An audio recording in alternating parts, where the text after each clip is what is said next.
বিরতির পর স্বাগত। কমলপুরে আবারও অগ্নিকাণ্ডের ঘটনা, সম্পূর্ণ ভস্মীভূত হয়ে যায় একটি বাড়ি। এলাকা জুড়ে রীতিমতো চাঞ্চল্য। জানা যায় বুধবার ভোর রাতেই কমলপুর শহরের এসডিএম কোয়ার্টার সংলগ্ন একটি বাড়িতে আগুন লেগে যায়, আর একটি ঘরে দুটি কক্ষ সম্পূর্ণভাবে ভস্মীভূত হয়ে যায়। বাড়ির মালিকের নাম সুরজিৎ দত্ত। বাড়িতে কেউ ছিলেন না। খবর পেয়ে সঙ্গে সঙ্গে দমকল কর্মীরা ঘটনাস্থলে পৌঁছে আগুন নিয়ন্ত্রণে আনার চেষ্টা করে, কিন্তু তার আগে ঘরটি সম্পূর্ণ পুড়ে ছাই হয়ে যায়। ইলেকট্রিক শর্ট সার্কিটের দরুন এই আগুনের সূত্রপাত বলে মনে করছে দমকল কর্মীরা।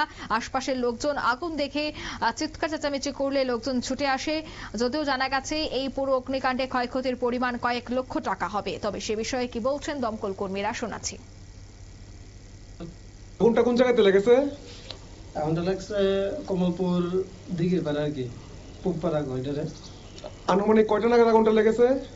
আমরা তো কল পাইছি এরকম 5টার কাছাকাছি। আপনারা শুনলে দমকল কর্মীদের বক্তব্য।